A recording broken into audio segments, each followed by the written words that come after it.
Olá, turma. Mais uma aula com o professor Márcio.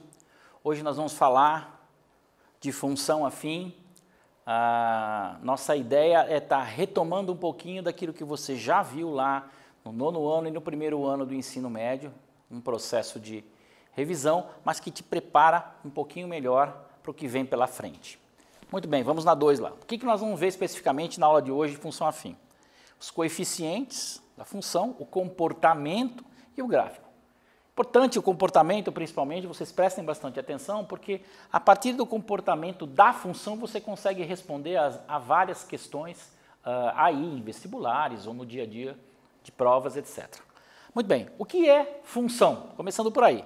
Função é uma regra, ela relaciona, ela interage de um conjunto de uma variável para outra. Então é assim, é uma regra que relaciona cada elemento de um conjunto a um único elemento do outro conjunto, aqui representado pela variável x e pela variável y. Em resumo, função é uma relação matemática estabelecida entre duas variáveis, né? Ela relaciona grandezas. Função afim, que é especificamente a que nós vamos tratar hoje, porque função você tem uma derivada grande de tipos. Hoje a gente vai tratar a função afim.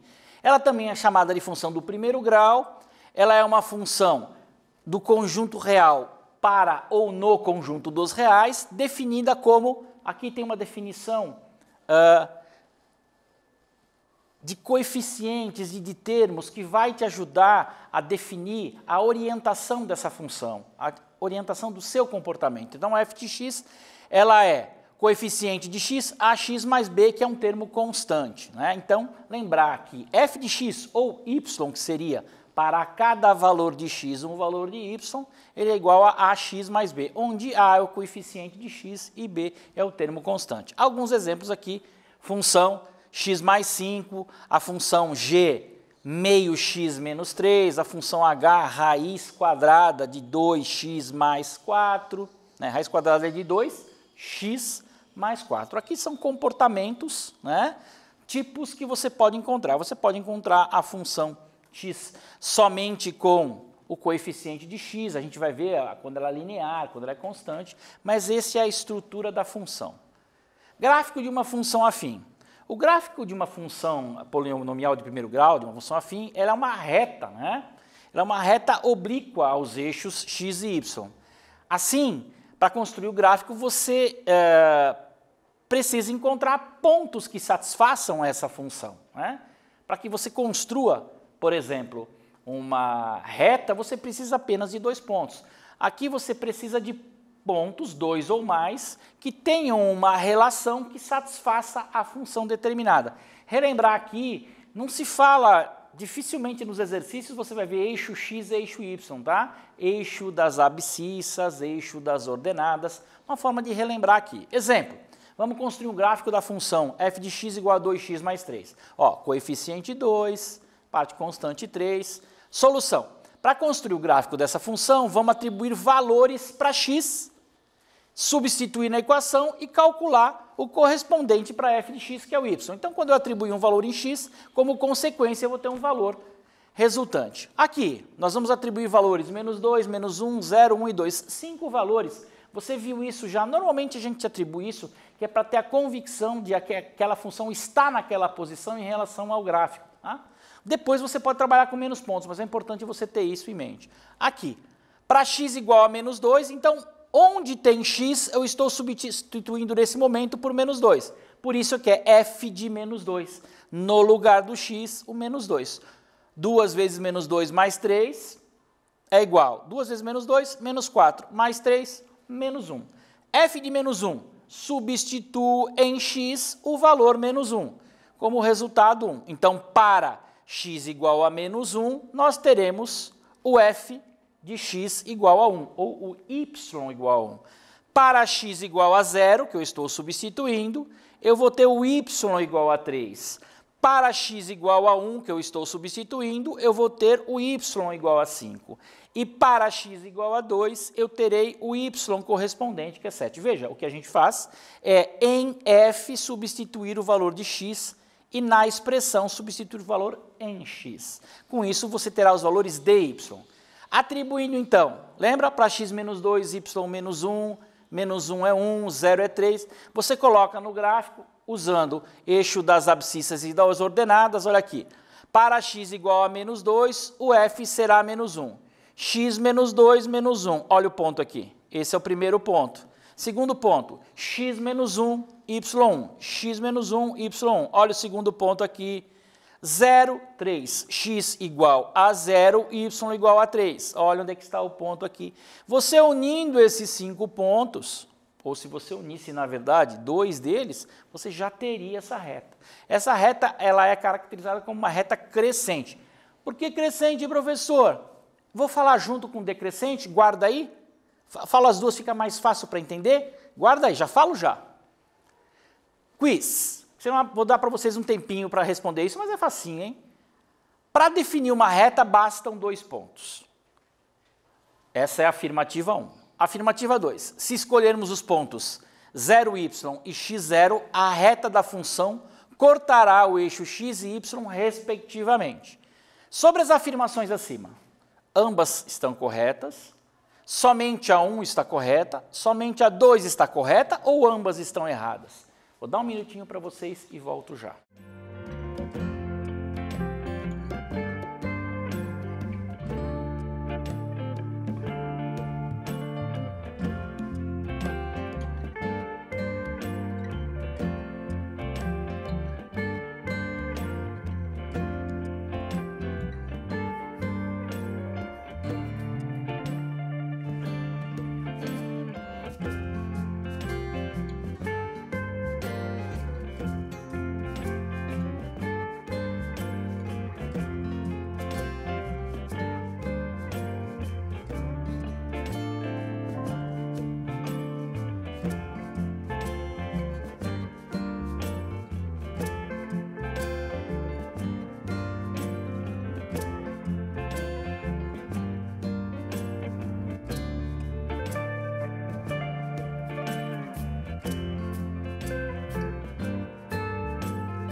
Vamos lá então a correção, turma? Rapidamente.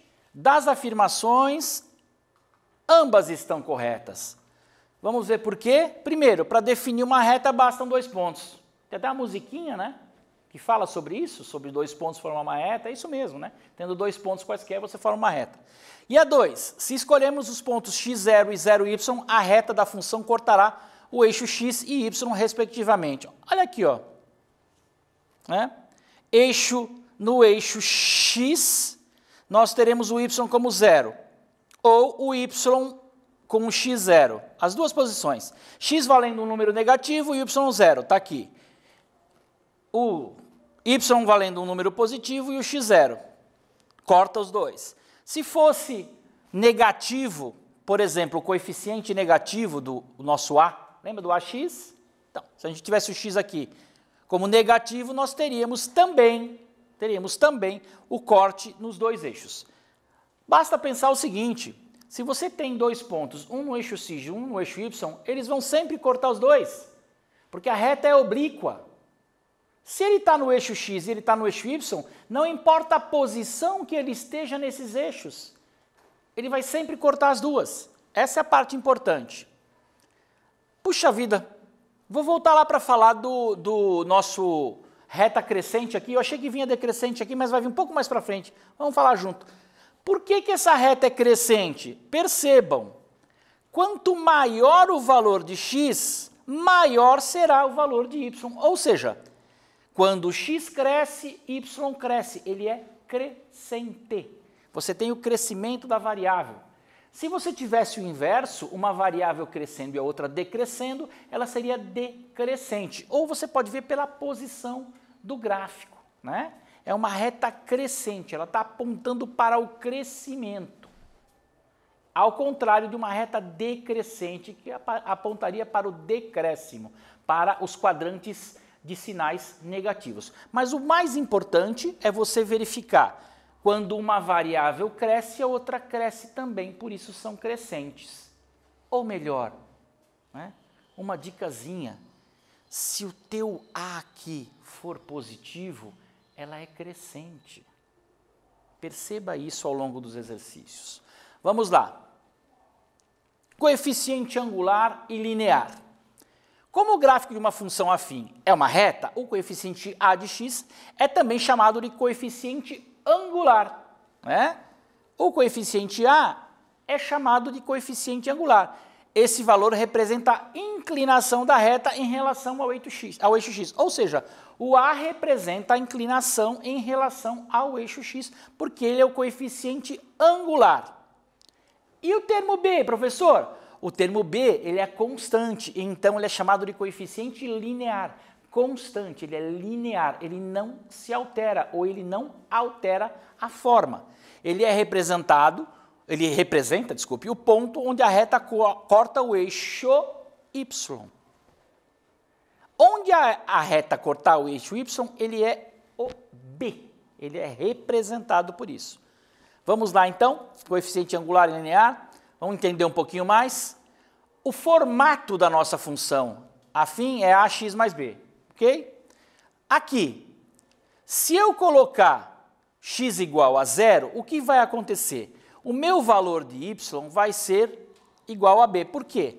A vezes 0, 0. Então eu terei y igual a b. Por isso que a gente fala que ele corta, ele está lá no eixo y. Então, quando uma função afim apresentar o coeficiente angular igual a 0, a função será chamada de constante. Por que constante? Porque eu só vou ter o termo constante, um único valor. Qualquer valor que se atribuir para x, o resultado será o termo constante y, que será o b. Nesse caso, o seu gráfico será uma reta paralela ao eixo x, que é o eixo das abscissas. Ainda de coeficiente angular e angular. Ao passo que quando b é 0, lembra do b onde ele está? E o A1, a função é chamada de função identidade. Por quê? Vamos aqui pegar o exemplo. AX mais B, B0, A1. Então, eu vou ter o meu y, que é o f de x, igual a x o tempo todo. Porque se eu definir o meu valor de A como 1, para cada valor de x que eu atribuir, é igual ao valor do y. Essa é chamada de uma função identidade. Ela é uma reta que passa lá pela origem, tá? 0, que é a origem, 0, 0. Por quê? Quando x for 0, o y também será 0, já que ela é uma função identidade. E função linear, professor? Quando essa função é linear? Quando o coeficiente linear é igual a 0. Ou seja, quando b é 0, a função afim é chamada de função linear. As funções aqui, por exemplo, f de x igual a 2x, g de x menos 3x, são funções lineares. Por que lineares? Porque quando você atribui o valor de x aqui, ela vai passar obrigatoriamente pela origem, porque olha aqui, 0, 0, e ela vai te representar uma reta, sem dúvida nenhuma linear, mas que sempre passa pela origem, obrigatoriamente. Ela tem a característica da identidade, porém ela será linear. Olha aqui o gráfico de uma função linear, onde é que ela passa? Aquele que nós vimos ali, menos 3x. Olha aqui onde está a reta decrescente, só para poder elucidar para vocês. Lembra que eu falei, se o seu coeficiente A for negativo, a reta é decrescente. Por que, professor? Porque a hora que se atribui um valor de x aqui, quanto maior for o x, menor será o y. Por exemplo, se você atribuir o x igual a 1, o resultado será 1 menos 3. Então, você terá aqui no gráfico 1 menos 3. Se você atribuir 2 crescendo x, o teu resultado será menos 6. Ela vai lá para baixo. Ou seja, à medida que aumenta x, diminui y, logo ela é decrescente. Crescente e decrescente, fica mais fácil agora que o professor já explicou. Ela é crescente quando atribuímos valores cada vez maiores para x e o resultado será também cada vez maior, quando elas crescem. E a decrescente já cresce o x e diminui o y, ele será cada vez menor. Para identificar se uma função é afim, ela é crescente ou decrescente, basta verificar o valor do coeficiente angular. Lembra que eu falei do azinho? Se o a é maior que zero, a função será crescente. Se ele é menor que zero, a função será decrescente. Isso aqui é só para relembrar. Vamos analisar essa função. Essa função é crescente? É. Por quê? O a é maior que zero. Isso já me definiria. E se você colocar no gráfico, você percebe ela numa ascendente, crescente. Ao contrário dessa que tem um sinal negativo. Ela é descendente, ela é decrescente, porque o teu a, o teu coeficiente angular é negativo. Vamos a um exercício, então? Em uma cidade, a tarifa cobrada pelos taxistas corresponde a uma parcela fixa, que é a bandeirada, é chamada de bandeirada nessas cidades, e uma parcela referente aos quilômetros rodados. Carla irá fazer uma viagem de 7 quilômetros, em que a bandeirada, que é a parcela fixa, é R$ 4,50. E o custo por quilômetro rodado é de R$ 2,75. Determine, letra A, fórmula que expressa o valor da tarifa cobrada em função dos quilômetros rodados, e letra B, quanto Carla irá pagar. Eu vou dar para vocês uns minutinhos e volto já com a correção.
Vamos corrigir, turma? Tenho certeza que vocês tiveram aí muita facilidade nisso. Vocês relembraram, falaram, nossa, lembrei lá do meu 9º ano. Vamos lá, então? O que nós queremos saber? A fórmula que expressa a tarifa cobrada em função dos quilômetros rodados. Ou seja, qual é a fórmula matemática e que basta inserir o valor dos quilômetros rodados e eu saio com o resultado. Então, a fórmula será, né, coloquei como P de x aqui, como se fosse a tarifa cobrada, 2,75 vezes x mais 4,5. A gente já vai ver por quê, tá? E a letra B, a cobrança seria 23,75. Vamos à resolução, o porquê disso? Muito bem. Olha, de acordo com os dados, o professor foi bonzinho aqui, colocou escritinho para vocês vão ter maior facilidade do mundo em acompanhar esse exercício depois. De acordo com os dados, temos que B é o nosso coeficiente, não, desculpe, é o nosso linear, né? É o nosso constante, ele é 4,5. Por que ele é o constante? Porque ele é a bandeirada, né? Pois a bandeirada não depende da quantidade de quilômetros percorridos, ela é constante. Cada quilômetro rodado deverá ser multiplicado por 2,75. Quando ele sai, cobra 4,50 mais 2,75 por quilômetro. Logo, se eu considerar P, o preço da tarifa, ela vai ser 2,75 vezes cada quilômetro, que vai ser representado pela minha variável x, mais 4,50, que é a bandeirada, que é o constante. Por isso que essa é a fórmula matemática. Já na letra B, já definimos qual é a fórmula matemática. Então, o que a gente faz agora? Substitui. Eu quero saber quanto ela vai pagar por 7 km, então, no lugar do x, eu coloco 7. 2,75 vezes 7 mais 4,50. Logo, 23,75 por uma viagem de 7 km. Beleza? Gente, agradeço muito vocês por mais essa aula. No dia de hoje, vimos a função afim, características dela, e fico aqui com vocês. Espero que vocês tenham aproveitado e aproveitem esse material que vai estar disponível para vocês. Até logo.